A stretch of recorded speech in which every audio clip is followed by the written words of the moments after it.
Hello friend, আজকে আমি হাজির হয়েছি কিছু প্রশ্নের জবাব চাওয়ার জন্য। আপনি কি জানেন এই প্রশ্নের জবাবগুলো? যেই প্রশ্নগুলো আমি আপনাকে এখন করতে যাচ্ছি, আসুন শুনে নেই কি সেই প্রশ্নগুলো। প্রশ্ন নাম্বার 1, কেন একজনের মনে থাকে দুঃখ, আরেকজনের মনে থাকে সুখ? প্রশ্ন নাম্বার 2, কেন একজন মানুষ হাসি খুশি এবং সমৃদ্ধশালী হয়, আরেকজন হয় চিন্তাক্লিষ্ট এবং গরিব? প্রশ্ন নাম্বার 3, কেন একজন মানুষ ভীত এবং চিন্তিত হয়, আর অপরজনের মনে থাকে আস্থা এবং আত্মবিশ্বাস? প্রশ্ন নাম্বার 5, কেন একজন মানুষ সাফল্যের চূড়ান্ত পর্যায়ে পৌঁছে যায় আর অপরজন হয় ব্যর্থ? প্রশ্ন নাম্বার 6, কেন একজন বক্তা অসাধারণ বক্তৃতা দিয়ে হয়ে ওঠে জনপ্রিয়, অপরদিকে আরেকজন বক্তা সারা জীবন বক্তৃতা দিয়েও থেকে যায় একজন সাধারণ বাগ্মী হয়ে এবং অজনপ্রিয় হয়? প্রশ্ন নাম্বার 7, কেন একজন তার বেলা হয়ে ওঠে একটি প্রতিভা, আরেকজন সারা জীবন পরিশ্রম করেও উল্লেখযোগ্য তেমন কিছু করে উঠতে পারে না? প্রশ্ন নাম্বার 8, একজন কেন তথাকথিত অনিরাময়যোগ্য অসুখের হাত থেকে সেরে ওঠে, অপরজন সেরে উঠতে পারে না? প্রশ্ন নাম্বার 9, কেন ভালো ভালো দয়ালু ধর্মপ্রাণ মানুষরা সারা জীবন ধরে তাদের মনে এবং শরীরে নির্যাতন ভোগ করে চলছে, অথচ দুশ্চরিত্র পাপিষ্ঠ লোকেরা ভোগ করছে অসাধারণ বা চমৎকার সুস্বাস্থ্য এবং অর্জন করছে সাফল্য এবং সমৃদ্ধি? প্রশ্ন নাম্বার 10, কেন একজন মানুষের বিবাহিত জীবন হয় খুব সুখের আর অপরজনের সুখের হয় না? এই সব প্রশ্নের জবাবগুলো কি আপনার অবচেতন এবং চেতন মনের মধ্যে আছে? নিশ্চয়ই আছে। আপনার কাছে থাক আর না থাক, আমার কাছে নিশ্চয়ই আছে।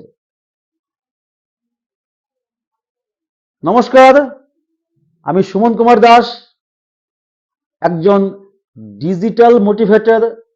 Welcome to my YouTube channel motivational success strategies. আমি অনুরোধ করব আমার এই সিরিজ অফ প্রোগ্রামগুলোকে কনসিস্টেন্সি বজায় রেখে খুব খুব মনোযোগ সহকারে আপনাদেরকে দেখার জন্য। আর যদি তা করেন তাহলে আমি নিশ্চিত করে বলতে পারি যে আপনি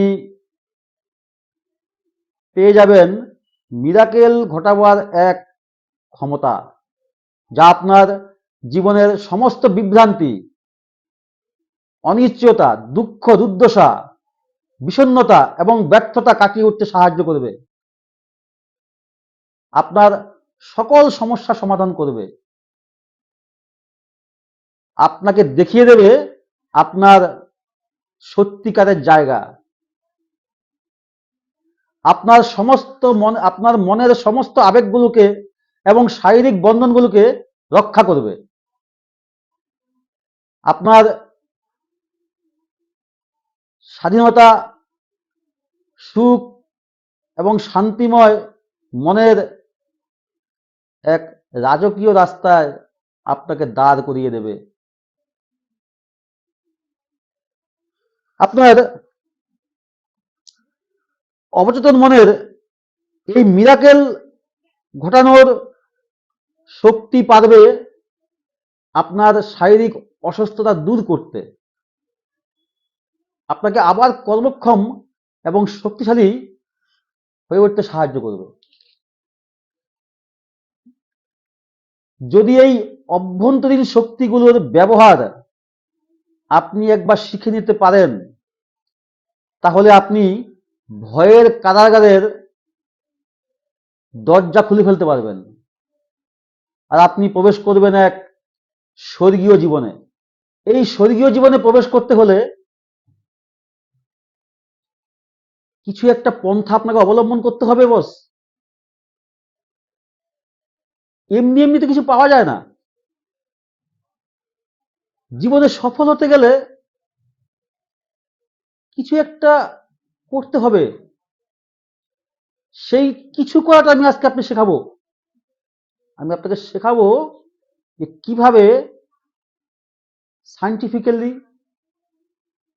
সিস্টেমেটিক্যালি, ডিসিপ্লিন ওয়েতে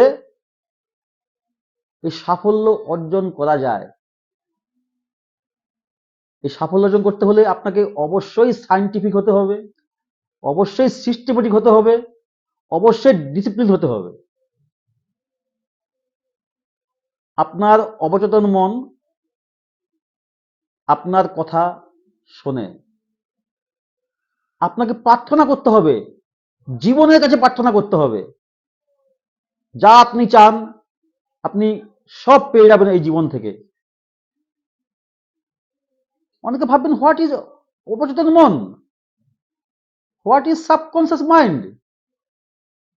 আপনার মনের গভীর থেকে গভীরে যে মনটা আছে তাকে বলছে সাবকনসিয়াস মাইন্ড। এই সাবকনসিয়াস মাইন্ডের মিরাকেল ঘটানোর ক্ষমতা আছে, শুধু তার কাছে প্রার্থনা করতে হবে। ব্যক্তিগত রোগ মুক্তি আমাদের অবচেতন মনের মিরাকেল ঘটানোর ক্ষমতার একটি বিশেষ উদাহরণ। এই অবচেতন মন আমাদের শরীরের অঙ্গ প্রত্যঙ্গগুলি তৈরি করেছে। এই অবচেতন মন আমাদের শরীরের দেহের নকশা তৈরি করেছে, আমাদের হার্টকে চালু রাখতে সাহায্য করছে, সমস্ত অঙ্গ প্রত্যঙ্গগুলোকে ঠিকভাবে কাজ করতে সাহায্য করছে।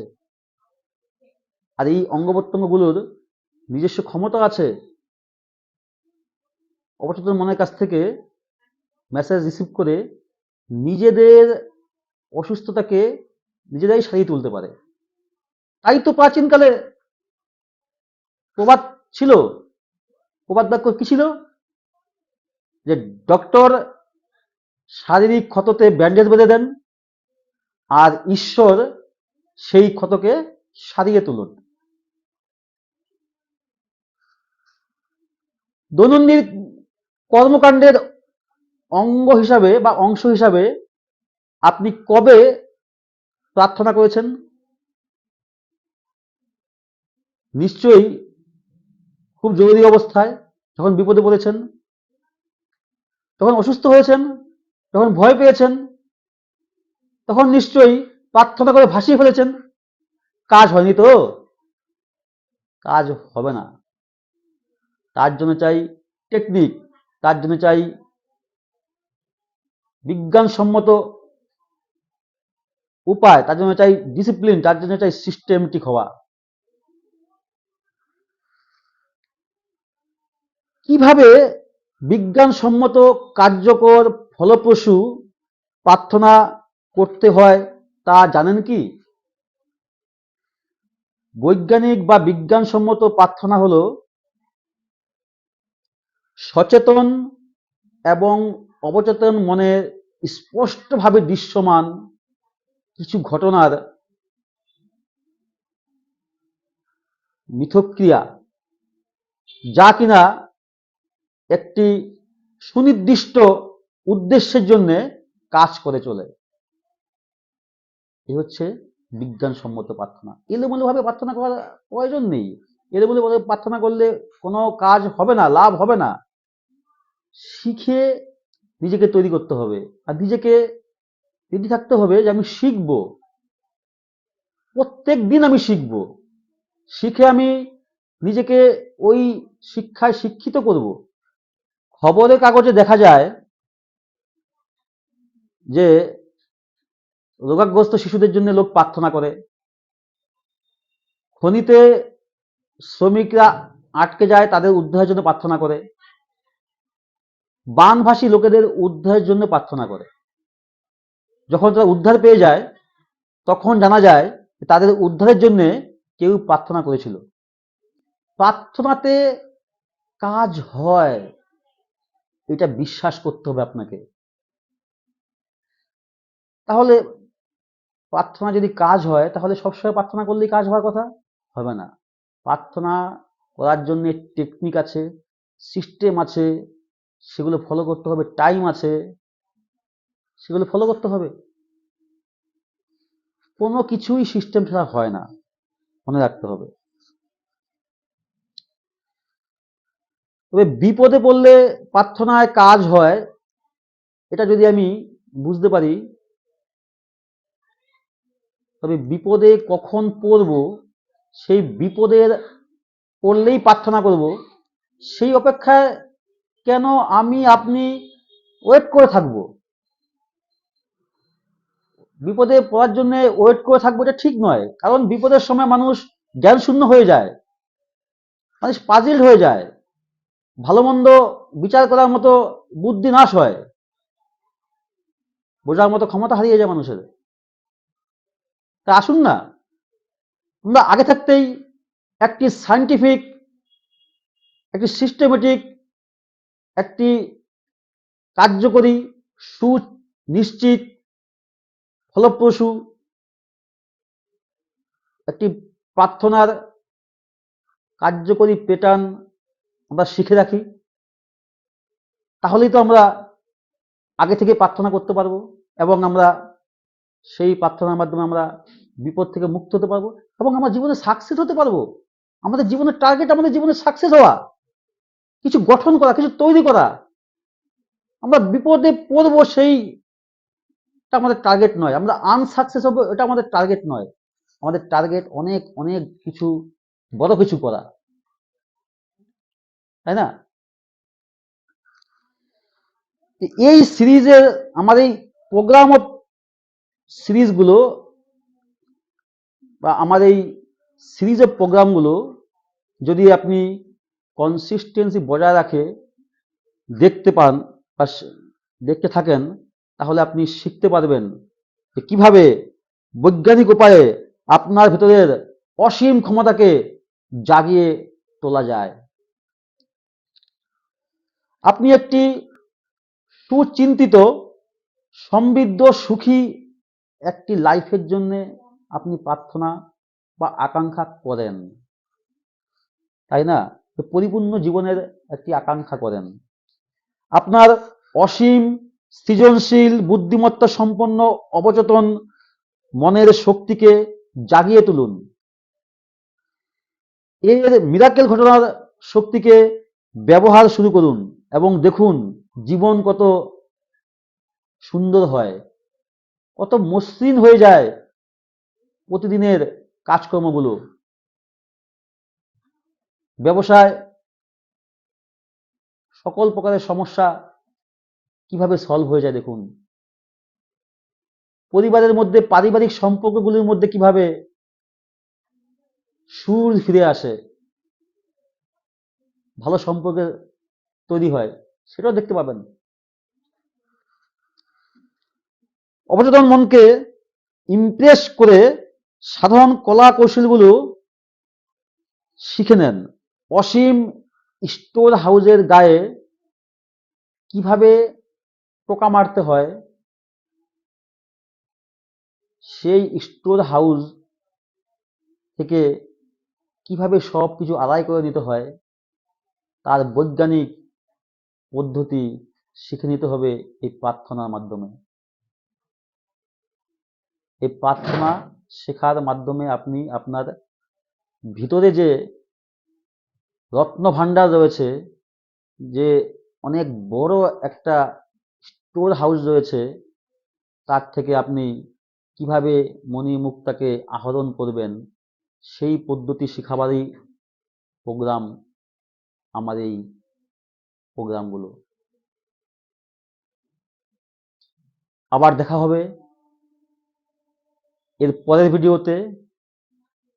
কিভাবে আমরা প্রার্থনা নিজের জীবনে অ্যাপ্লাই করব, কিভাবে প্রার্থনার মাধ্যমে আমি আমার ভিতরে অসীম সৃজনশীল বুদ্ধিমত্তাকে জাগিয়ে তুলব, এবং কিভাবে আমি আমার নিজের জীবনে অনেক অনেক বড় বড় কাজ হাসিল করব, সাকসেস হব। বাই।